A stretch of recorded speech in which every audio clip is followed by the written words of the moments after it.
Salut à tous sur le forum des ingrédients bio, bienvenue à Natexpo pour cette nouvelle édition 2021. J'ai le plaisir depuis 2017 que le pôle ingrédients matières premières a été créé sur Natexpo, d'animer ce forum et d'organiser ou de coordonner le programme de conférence.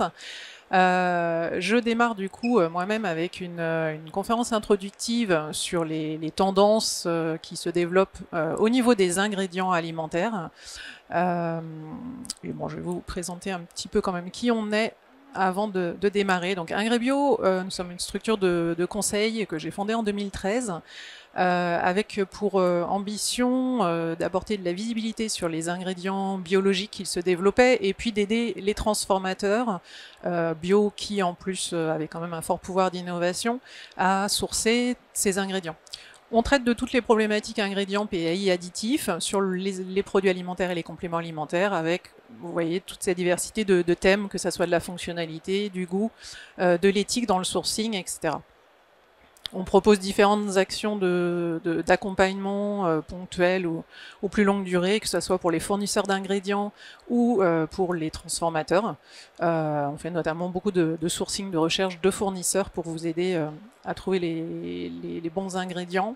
Et on anime également des formations sur la formulation, la réglementation bio, les tendances, etc.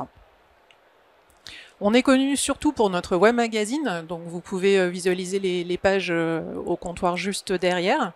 C'est une plateforme du coup d'information sur toutes les thématiques qui vous concernent dans les entreprises bio, de sourcing, donc compréhension des filières, de marketing avec les analyses de tendance, de formulation avec les articles plutôt R&D, nutrition, formulation, et puis évidemment les questions, vous aider sur les questions qualité, réglementation, particulièrement en ce moment dans le contexte d'évolution de la réglementation.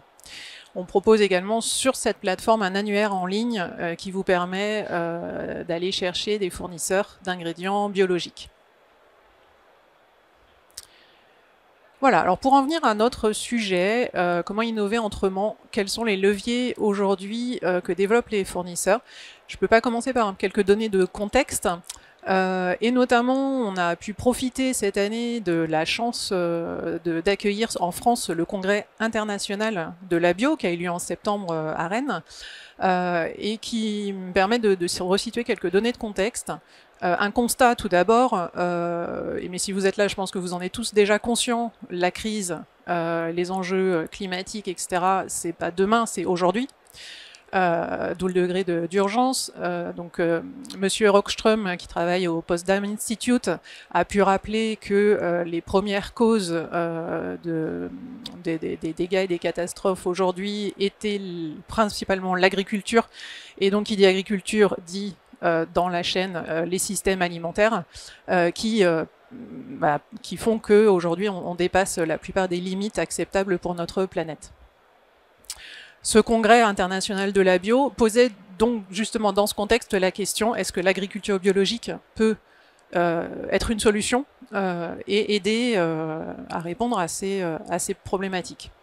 Alors je ne vais pas vous refaire le congrès en 2 slides, j'ai juste choisi cette slide pour apporter un petit peu quand même d'optimisme sur la présentation du coup d'un extrait de cette étude menée par le Potsdam Institute, qui montre que si on part du coup de la première ligne ici où on continue comme si de rien n'était, vous voyez que tous les voyants, critères émissions de gaz à effet de serre, utilisation de l'eau, les niveaux d'azote, de phosphore et la biodiversité, la perte de la biodiversité, tous les voyants sont au rouge.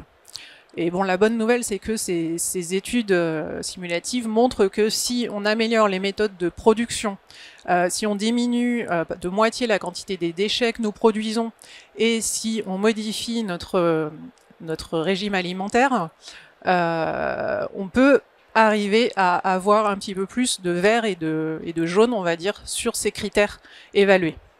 Donc voilà, ça ne peut être que encourageant, et je pense que vous êtes là, si vous êtes là, vous êtes tous dans cette voie de modifier ces éléments.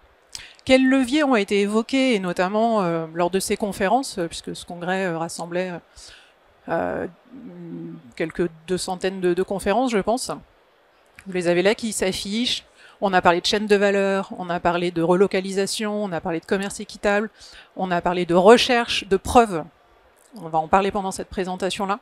Quelles sont les preuves aujourd'hui que l'agriculture biologique peut apporter quelque chose?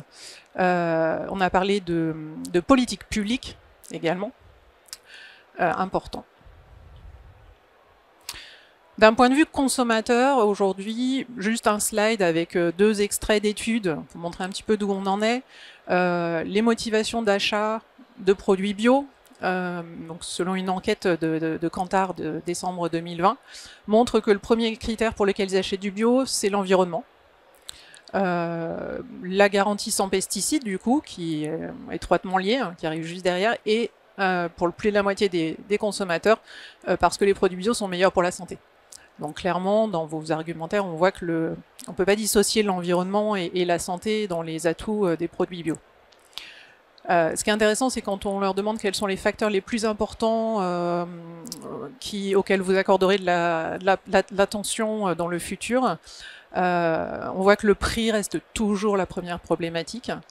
Mais en deuxième vient justement le critère santé, l'origine locale, et très intéressant, je trouve quand même, on a toujours la notion de plaisir qui intervient dans les critères les plus cités.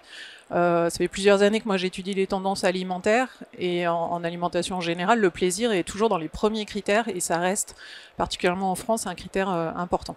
Et puis on voit que l'économie locale, l'emploi local, apparaît aussi dans les critères. Maintenant, quand on regarde le développement du marché bio, voilà, ça ne nous a pas échappé, les rayons se développent de manière quand même assez importante depuis plusieurs années, avec des taux de croissance importants, même si la crise a un petit peu chamboulé les systèmes ces 2 dernières années. Mais voilà, je vous ai juste mis par catégorie de produits les niveaux de croissance depuis entre 2017 et 2019.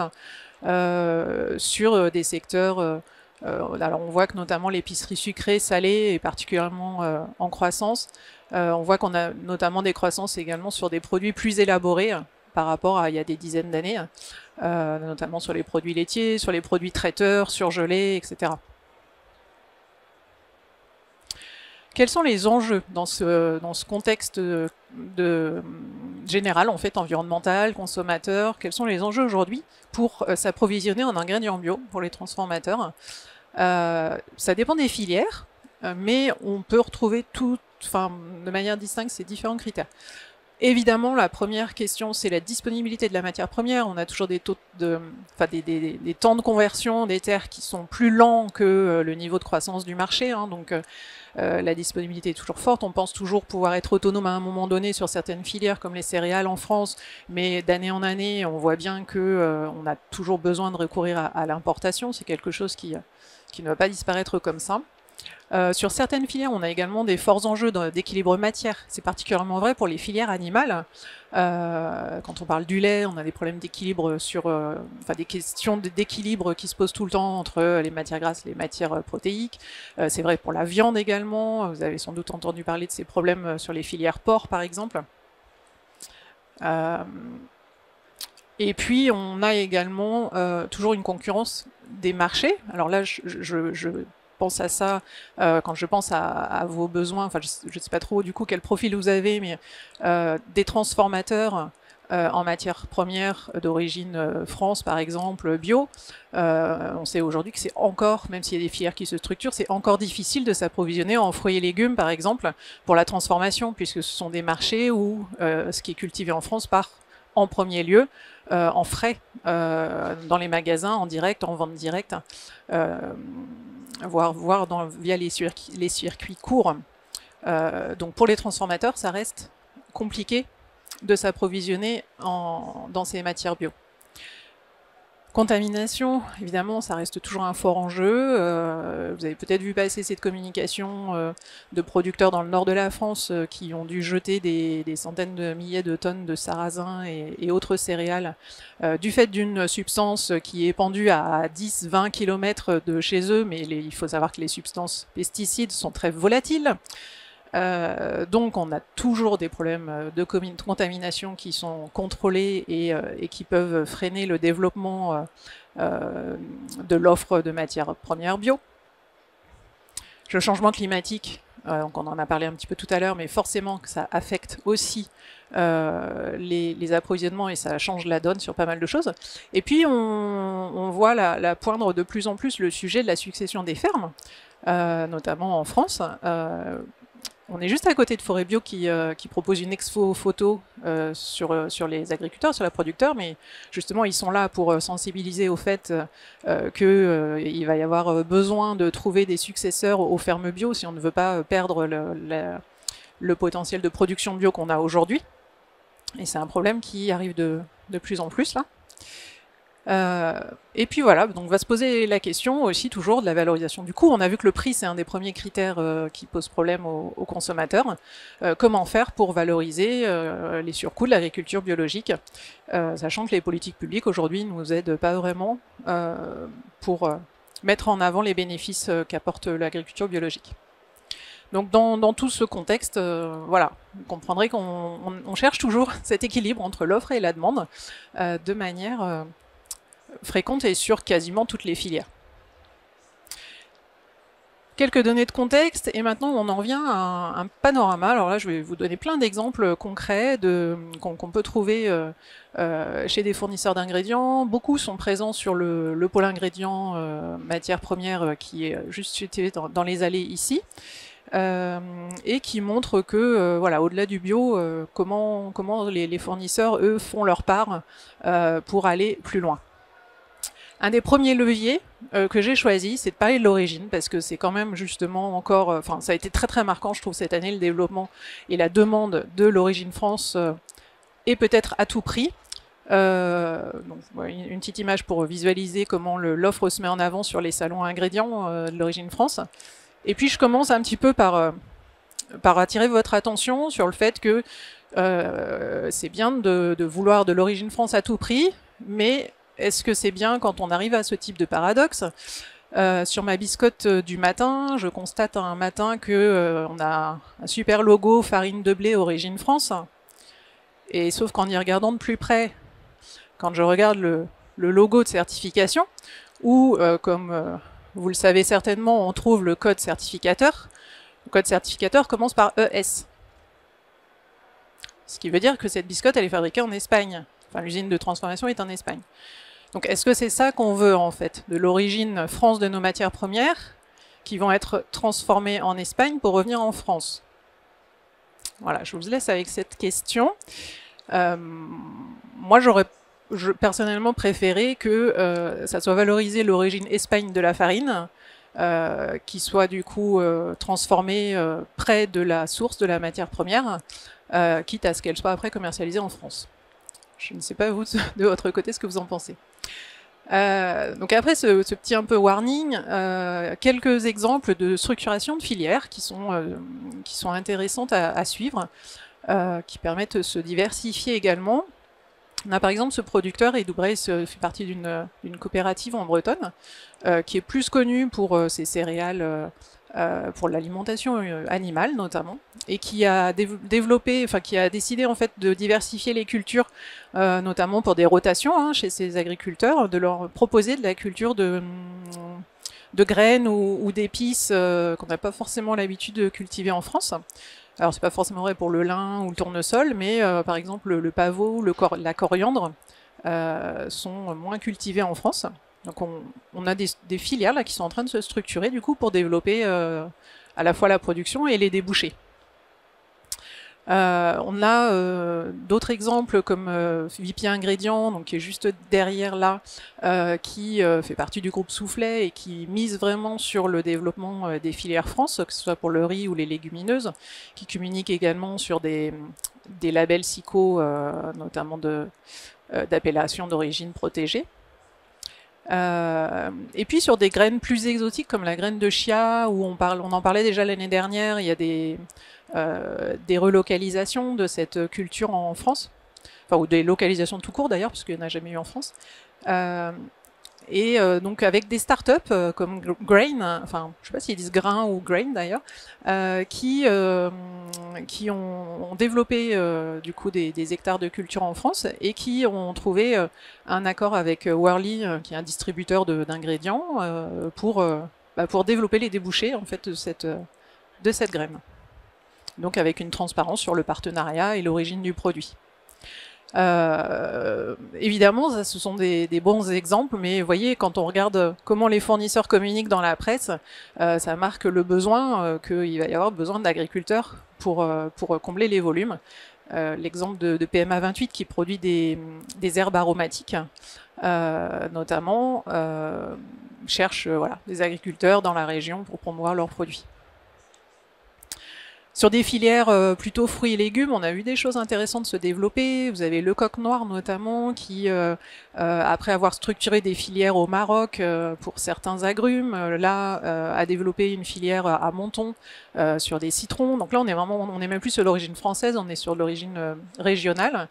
Ils ont également fait un partenariat avec des producteurs de piments en Provence pour valoriser aussi un produit à base de piment rouge de Provence. Hop, j'étais un peu trop vite.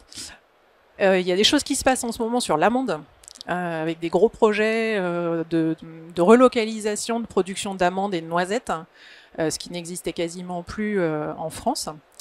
C'est un sujet qu'on va suivre, nous, de très près, là, et on prévoit un article de filière pour le mois de janvier sur ce sujet. Ça, c'est breaking news, puisque je l'ai trouvé la semaine dernière en préparant ma présentation. FRDP, du coup, qui est connu sur la production de légumes surgelés, est en train de souder un partenariat avec d'autres acteurs pour relocaliser, reconstruire une usine de surgélation de légumes dans les Hauts-de-France, puisque aujourd'hui il y a très peu d'usines de surgélation finalement en France. La plupart se font soit en Belgique, soit en Espagne. Et là, du coup, pour les cultures justement qui sont faites en Hauts-de-France, ils sont en train de reconstruire un outil industriel. Et enfin, cet exemple dans le sud-ouest, la compagnie des pruneaux, qui est plutôt connue pour ses produits de pruneaux, comme son nom l'indique, est un produit intéressant, est un sujet intéressant parce que du coup leur idée était de développer d'autres purées de fruits, mais à partir de fruits qu'ils avaient vraiment à proximité. Donc ils ont développé que des fruits qu'ils trouvaient en fait. Donc aujourd'hui, c'est sécurisé sur le kiwi, la myrtille, l'abricot, mais voilà, par exemple, ils vous proposeront peut-être pas de purée de fraises parce qu'ils n'ont pas encore du sourcing local trouvé, quoi. Avec vraiment une volonté de localisation à, je crois que ça doit être 150-200 km. On a beaucoup parlé de France. Moi, ça me tient à cœur de vous partager aussi qu'il y a des choses très intéressantes qui se font sur des filières d'importation qu'il ne faut pas négliger, et notamment des exemples aussi justement de relocalisation de systèmes de production au plus proche des producteurs, pour faire en sorte que ces producteurs, là en l'occurrence ces petits producteurs amazoniens, gardent de la valeur ajoutée en fait localement. Donc c'est l'exemple de RDV Products qui est spécialiste des ingrédients d'Amazonie, notamment le guarana et la cérola, qui a investi dans des équipements de transformation sur place pour pouvoir faire des purées de fruits ou des jus sur place par les coopératives.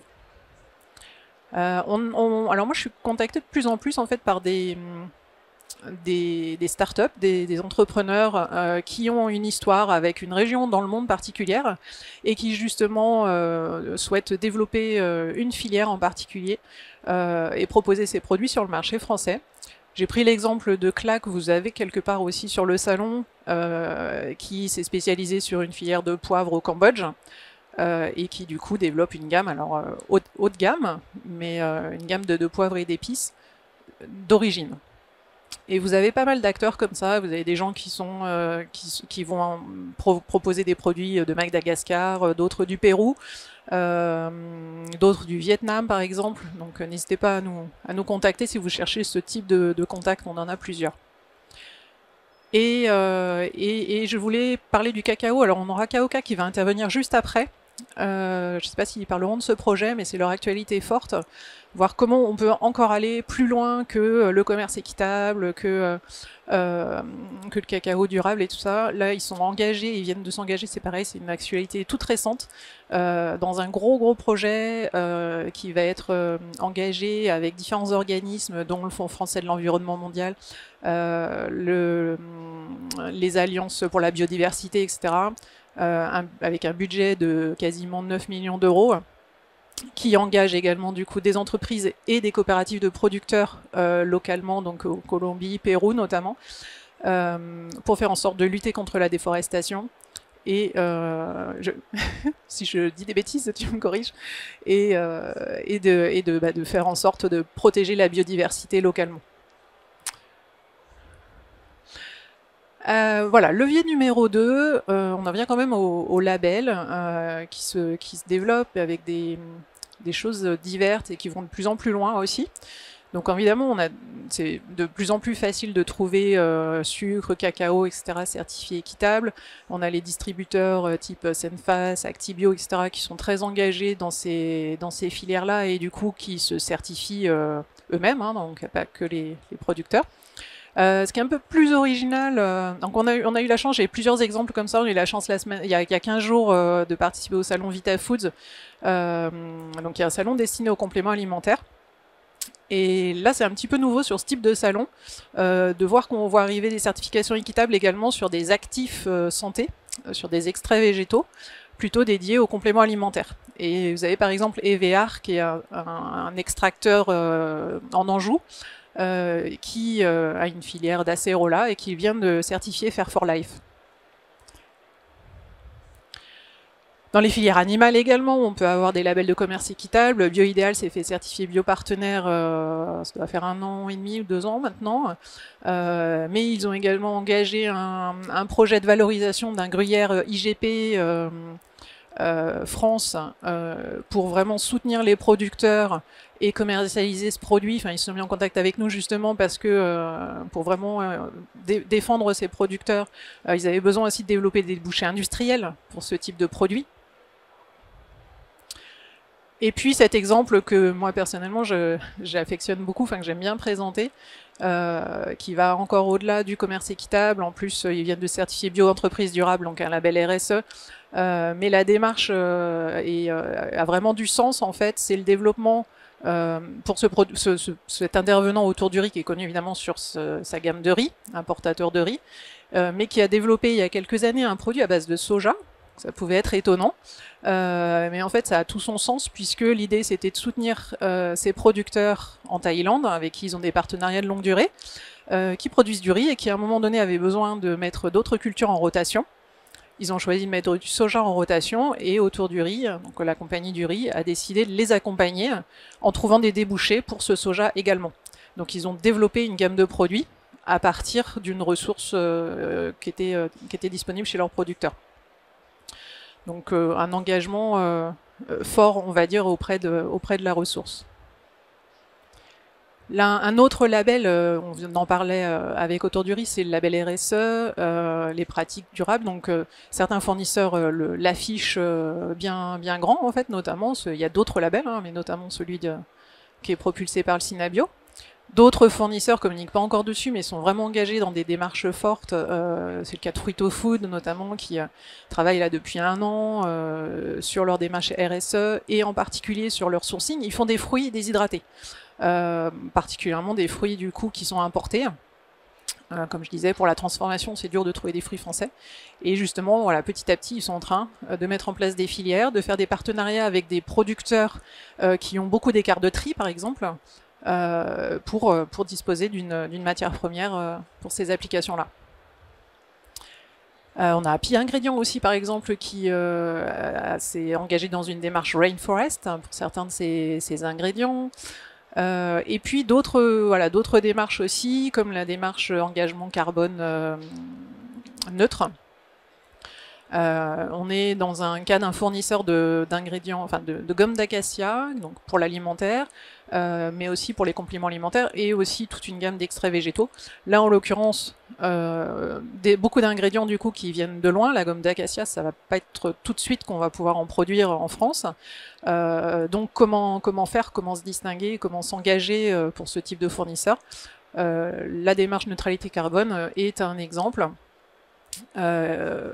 L'idée, c'est de réduire l'impact déjà, donc de mesurer son impact, de le réduire, et ce qui ne peut pas être réduit, du coup, de le compenser, donc notamment avec des actions locales en Afrique, dans la zone sahélienne. C'est une entreprise qui est déjà engagée depuis, je pense, les années 70 pour le Sahel, la préservation de l'eau notamment, etc. En filière animale, on a également des choses super intéressantes. Alors évidemment, ça bouge beaucoup sur le domaine du bien-être animal. Je passe très vite sur l'exemple de Baudin, puisque du coup, leur démarche RSE, bien-être animal est assez forte et fortement communiquée. Ils ont leurs ambitions sur leur site pour aller encore plus loin en 2030. Mais ce qui est intéressant, c'est de voir que cet engagement bien-être animal, on commence à le trouver également au niveau d'ingrédients plus transformés, on va dire, notamment des poudres de poulet, des extraits de poulet qui peuvent rentrer dans des bouillons ou dans des formules de sauce.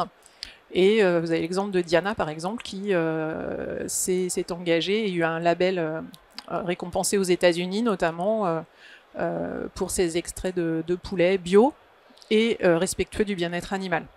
Donc c'est intéressant de voir que voilà, c'est pas à l'échelle seulement de l'escalope de dinde que vous allez trouver en supermarché, mais également beaucoup plus en amont dans des ingrédients qui vont rentrer peut-être qu'à 3% dans une formule, que ça peut se jouer.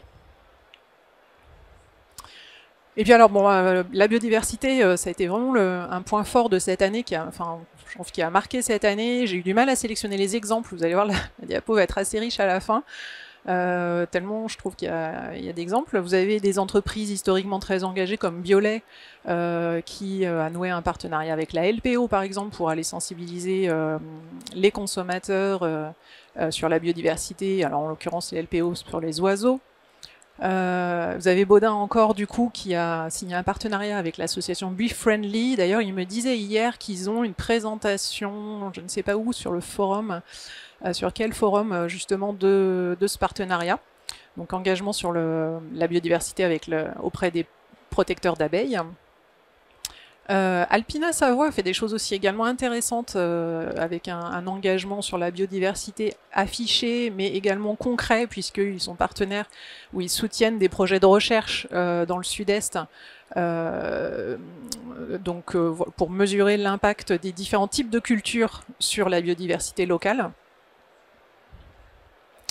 Et puis voilà, bon du coup je pouvais pas ne pas parler de la charte biodiversité, enfin le guide qui a été établi par le Synabio cette année à destination des entreprises agroalimentaires bio, pour leur donner des leviers et des sources d'inspiration pour travailler au sein de leur usine, dans leur démarche sur la biodiversité. Très intéressant ce guide, vous pouvez le trouver sur leur stand, je suis sûre. Et d'ailleurs, les acteurs aussi engagés dans ce guide, certains se sont ralliés dans une petite communauté là pour créer et lancer, donc ils l'ont lancé au Congrès international de la bio, le Biodiscord. C'est un petit outil apparemment assez simple d'utilisation qui est proposé aux agriculteurs pour mesurer le niveau de biodiversité sur leur ferme et puis éventuellement après leur donner aussi des leviers d'amélioration. Donc ça c'est tout nouveau aussi, ça vient de sortir. Voilà, troisième levier, j'ai mis le goût parce que, comme vous l'avez vu dans l'enquête consommateur tout à l'heure, le plaisir était quand même un critère important. Donc c'est un levier sur lequel on peut évoluer. Alors, il y a notamment plusieurs innovations qui sont sorties pour des produits à cible végétale. Meurins Natural travaille depuis quelques années déjà sur des bases céréalières pour fabriquer des boissons végétales, par exemple. Ils ont sorti une dernière innovation cette année sur le sarrasin.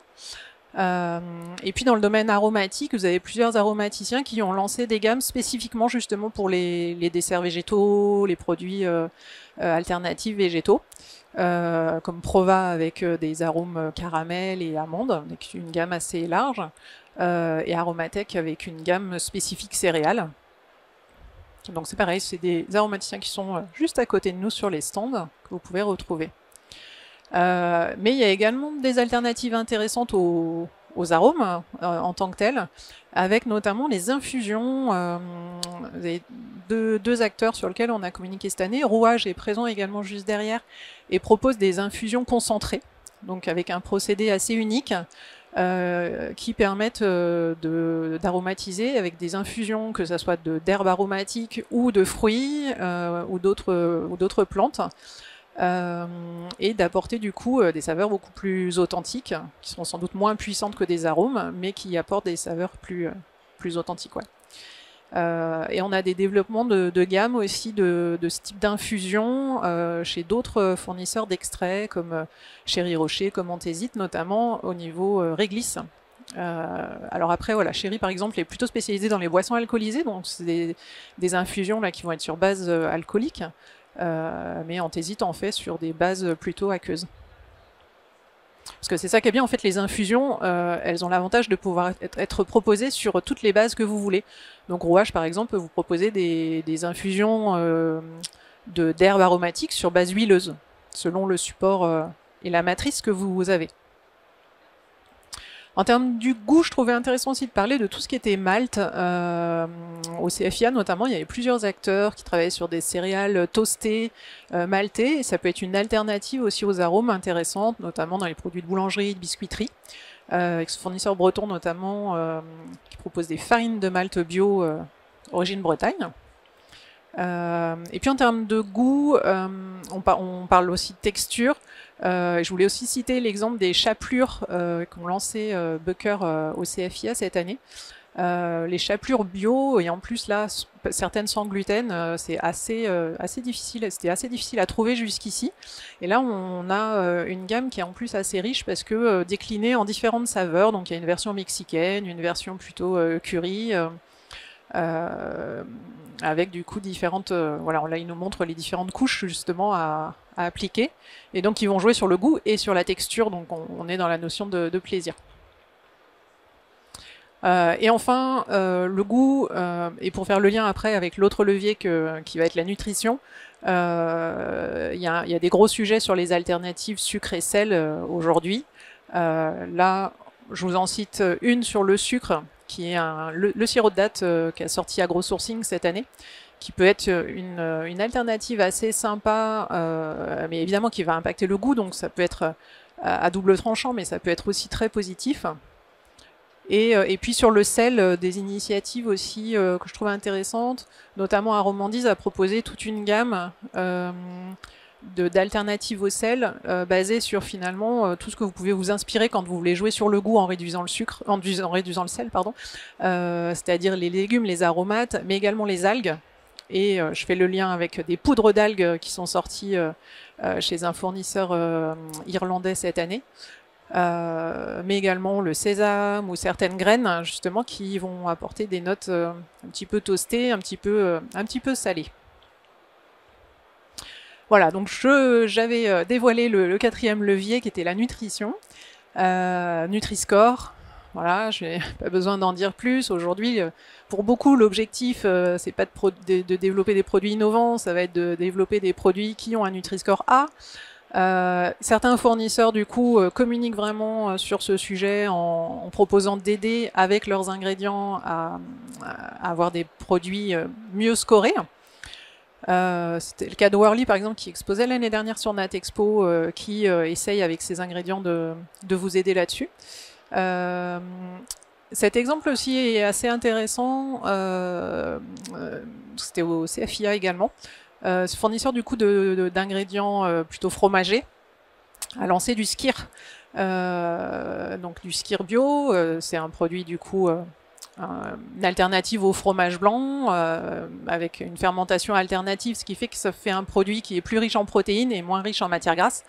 D'où du coup le fait que vous pouvez améliorer le Nutri-Score dans des produits de type quiche, type pâtisserie ou autres produits où vous allez pouvoir remplacer la crème fraîche par exemple ou le fromage blanc. On ne peut pas parler de nutrition aussi aujourd'hui sans parler de protéines végétales parce que ça reste un levier fort. L'évolution qu'on a dans les protéines végétales en bio, c'est d'une part une diversité des origines de protéines végétales qu'on peut maintenant trouver, et puis avec des produits aussi plus élaborés qui vont permettre d'innover sur la texture, sur des alternatives végétales plus intéressantes. Donc on trouve par exemple des protéines texturées végétales chez BioLintech à base de soja. Chez l'UFAB, qui a un stand aussi là-bas, vous allez trouver des protéines texturées à base de pois ou de fèves. Tous ces produits étant sourcing local, tracé, etc. Français. Mais l'UFAB joue aussi avec ses fèves et ses pois pour proposer des farines plutôt concentrées en amidon ou même des produits extrudés type billettes de céréales. Donc vous pouvez faire des billettes de céréales 100% légumineuses que après vous pouvez aromatiser et proposer quasiment tel quel, donc avec très peu d'ingrédients finalement dans la formule. Ces produits-là, du coup, je pense, ont un réel avenir en restauration collective. Et avec cet exemple du coup de Solina qui a lancé sa marque Apollo au Syrah, je voulais vous montrer du coup qu'il y a des solutions qui sont proposées aux restaurateurs, parce que le gros problème en restauration collective, c'est la formation, hein, c'est comment cuisiner ces produits végétaux. Et du coup, ces industriels proposent des solutions de plus en plus prêtes à l'emploi, faciles à cuisiner, qui vont permettre du coup aux restaurateurs ou en restauration collective de proposer des recettes type en végétal. Donc type les lasagnes par exemple. Et puis des innovations également dans le cadre nutritionnel, comme par exemple cette start-up Origine qui propose des hachés ou des galettes végétales, notamment à base de soja, sur lesquels ils ont travaillé sur un procédé innovant pour essayer de réduire le taux d'isoflavone du soja, qui peut être un frein pour certaines applications. Donc voilà, un exemple pour vous indiquer que la recherche aide aussi à proposer des solutions pour répondre à toutes les problématiques. D'ailleurs, en parlant de toutes les problématiques, dans le volet nutritionnel, je voulais parler de la digestion, et notamment l'intolérance aux FODMAPs, qui est quelque chose qui commence à monter. On parle moins du gluten en ce moment, mais du coup, les FODMAPs, c'est le prochain sujet. Alors en termes de digestion, juste un exemple assez original. On peut trouver donc HPE, c'est une HPE Ingrédients, c'est une start-up normande qui a créé des extraits issus des escargots.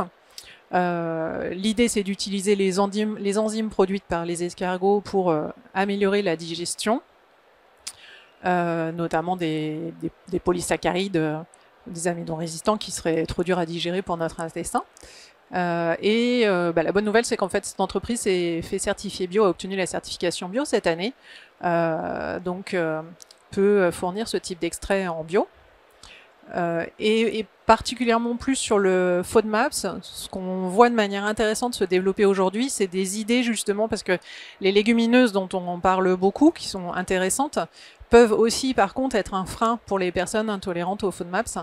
Et ce qui est intéressant, c'est qu'il y a des entreprises qui travaillent sur des procédés de germination ou de fermentation et qui montrent que là, on peut avoir une solution pour mieux digérer ces légumineuses. Donc par exemple, ici, vous avez cette entreprise scandinave qui a fait des essais pour montrer que grâce à la germination, au bout de 3 jours de germination des fèves, on arrivait à complètement faire disparaître les alpha-galacto-oligosaccharides qui sont la cause des inconvénients digestifs et qu'on arrivait à les faire complètement disparaître. Donc il y a des choses intéressantes à suivre là, et sur la fermentation, même si on n'a pas encore tout à fait les études qu'il faudrait pour le montrer. Il y a certainement des choses qui vont être intéressantes à suivre. Je vous ai mis l'exemple de GreenSpot Technologies qui propose pas encore ses farines en bio, mais qui est certainement à suivre parce que ce sera le prochain sujet. Donc des farines fermentées pour justement améliorer la digestion. On a quelques exemples intéressants aussi vraiment en actifs nutritionnels. On recherche des produits en bio qu'on trouve malheureusement souvent qu'en molécules chimiques. Mais les choses évoluent. Vous avez par exemple de la staxanthine, des microalgues type chlorelle, spiruline qui se développent de plus en plus en bio. Là, en l'occurrence, cette astaxanthine qui est produite dans l'est de l'Europe est distribuée en France par Sinova, est disponible directement en gélule aussi pour ceux qui souhaitent, les fabricants de compléments alimentaires par exemple, qui veulent les revendre comme ça.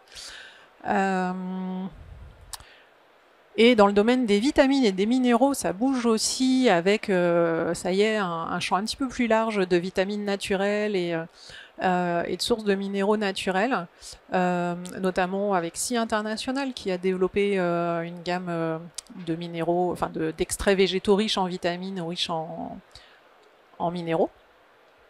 Et tout dernièrement, ça c'est pareil, une actualité lancée au VitaFoods, Ezenko qui expose sur le pôle pays de la Bretagne, Bretagne, a lancé une source de vitamine B12 naturelle puisqu'elle est issue du coup d'une poudre de carotte fermentée. Donc ça c'est tout nouveau et vous pouvez aller leur poser des questions sur leur stand. La vitamine B12 étant particulièrement recherchée pour les régimes végétariens. Et aujourd'hui, on avait très peu de solutions en fait naturelles pour combler ce potentiel déficit. Et enfin, sur la valeur nutritionnelle, j'avais envie de parler de ce segment parce que c'est un segment on voit qui se développe. C'est les connexions en fait entre le monde de la cosmétique et le monde de l'alimentaire. Avec d'une part du coup des fournisseurs d'ingrédients alimentaires qui sont de plus en plus sollicités pour des ingrédients alimentaires pouvant aller dans la cosmétique. Donc c'est une des raisons pour lesquelles Keramis par exemple s'est certifié Cosmos pour une partie de ses ingrédients.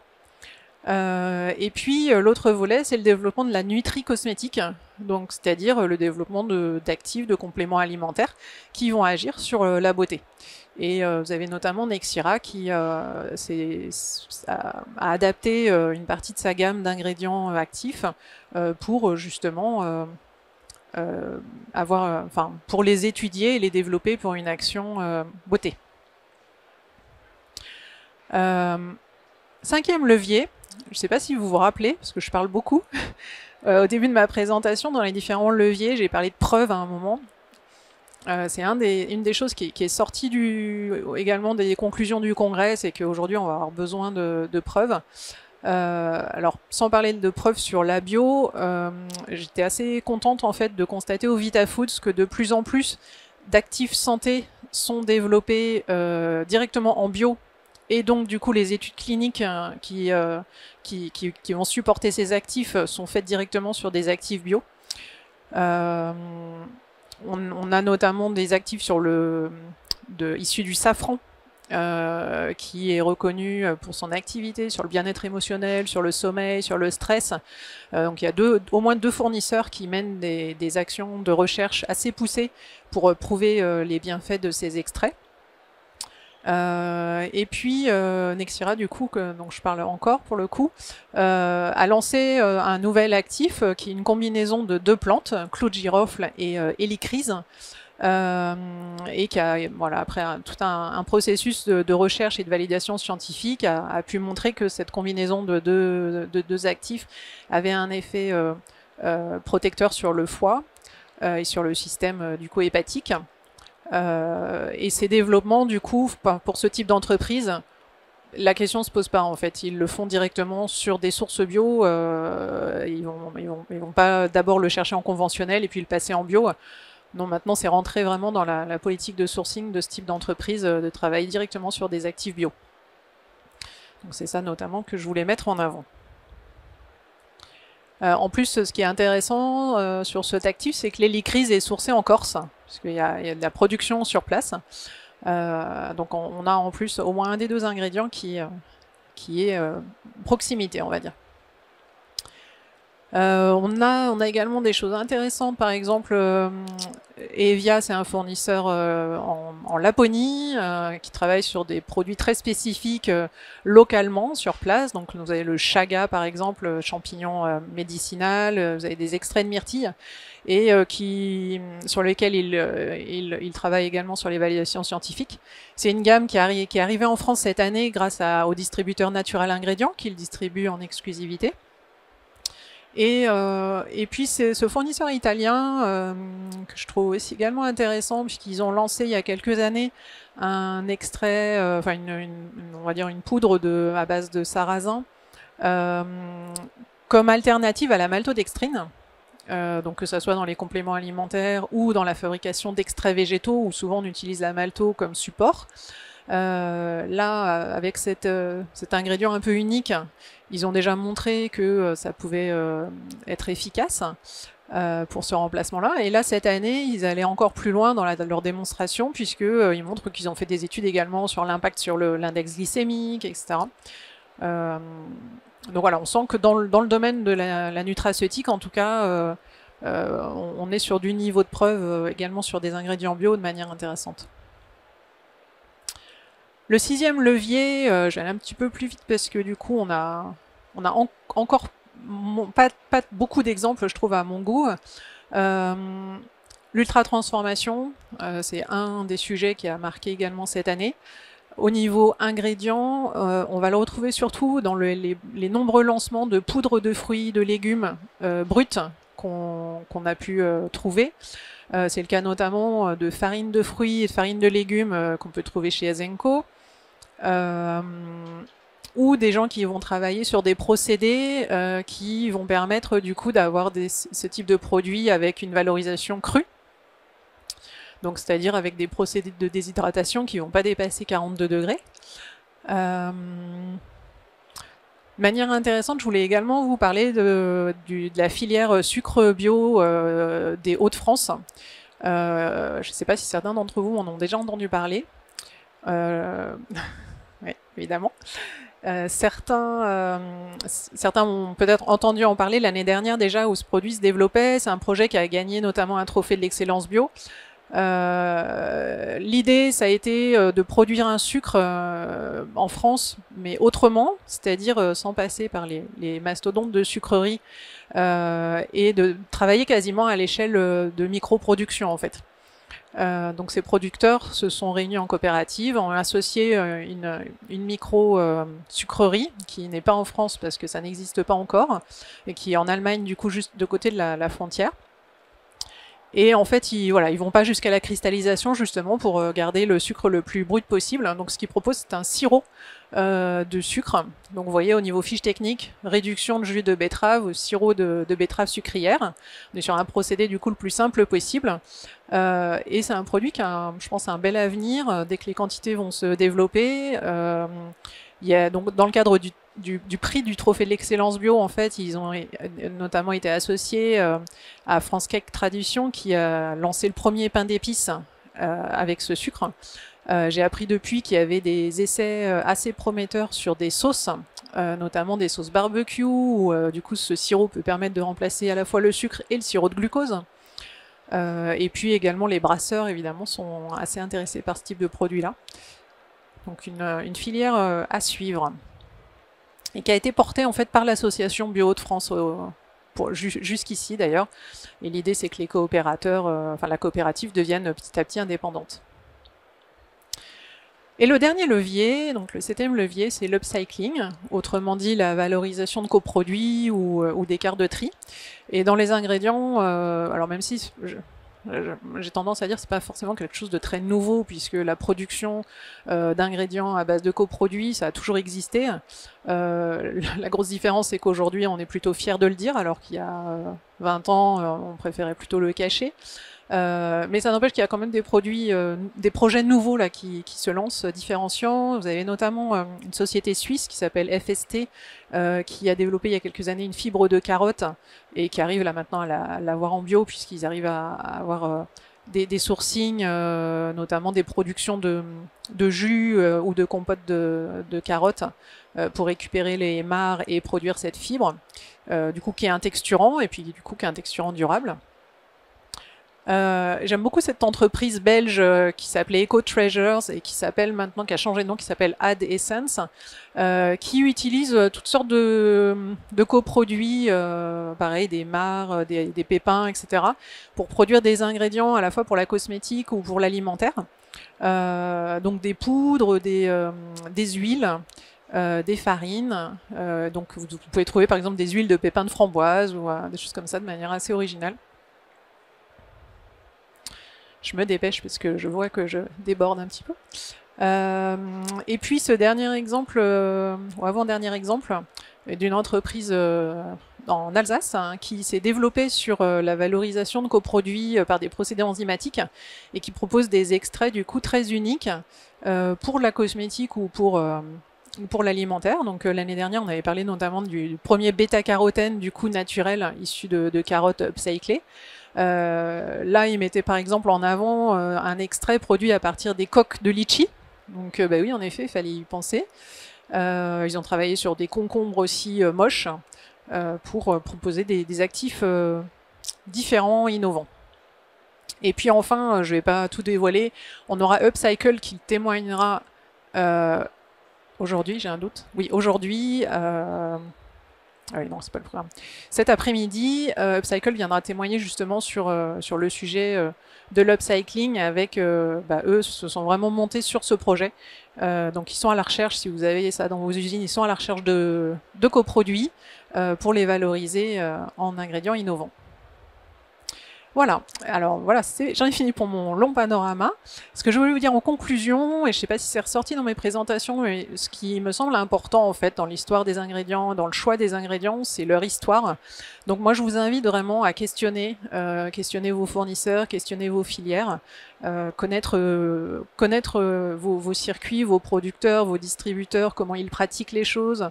Ça me paraît vraiment fondamental aujourd'hui dans ce monde de la bio où on a vraiment besoin de se différencier. Et on essaye, nous, à notre niveau, d'y contribuer en vous proposant du contenu pour comprendre justement les enjeux, les filières, etc. J'avais mis aussi ce petit diagramme que j'avais bien trouvé intéressant, qui montre par exemple, c'était un stand de producteurs sud-américains à Biophare, qui montrait que oui, il y a de la saisonnalité par exemple aussi dans les superfruits. Hein, quand on veut apparemment, toujours de l'açaï ou de l'acérola à tout prix, n'importe quand, en fait c'est comme la tomate chez nous, il y a aussi une saisonnalité et si on s'informe pas sur ces filières, on le sait pas. Donc pour faire les choses bien, le mieux c'est de s'informer et de repenser peut-être son processus d'innovation. Je vous ai donné quelques exemples justement inspirants qui fonctionnent dans ce sens-là. Quelles sont les ressources disponibles finalement dans votre réseau autour de chez vous? Et j'ai envie de vous inviter du coup à changer un petit peu la démarche d'innovation et de pas toujours partir du marketing, mais de partir plutôt de la ressource. Est-ce qu'il y a des entreprises peut-être à côté de chez vous qui ont des coproduits qui pourraient être valorisés? Posez-vous les questions sur les valeurs sociales de vos fournisseurs. Si vous travaillez avec des distributeurs, questionnez-les sur leurs pratiques, comment ils choisissent leurs partenaires. Si vous travaillez déjà en direct avec des producteurs, à l'exemple de autour du riz, qu'est-ce que font leurs voisins? Est-ce qu'ils ont des rotations de culture, etc. Enfin, se poser ces questions peuvent être intéressantes. Et puis je dirais que si on part de tout ça et si on se questionne sur tout ça, alors oui, la R&D du coup va avoir un petit peu de travail d'imagination pour savoir qu'est-ce que je peux faire avec ces produits. Mais après, pour le marketing, c'est du pain béni, quoi. Là, vous n'avez plus besoin de vous questionner sur ce que vous avez à marketer. Vous avez toute l'histoire. Souvent, en plus, la qualité en est que meilleure. Et puis, vous avez l'histoire, la filière, les valeurs sociales qui suivent et qui sont tout naturellement à raconter. Voilà, j'espère que ça vous aura inspiré. Si vous avez peut-être une question, je peux déborder un petit peu sur la conférence d'après pour l'apprendre. Et puis sinon, moi, je suis quasiment toute la journée sur le forum, donc n'hésitez pas à venir partager avec nous. Merci beaucoup, bon salon à tous.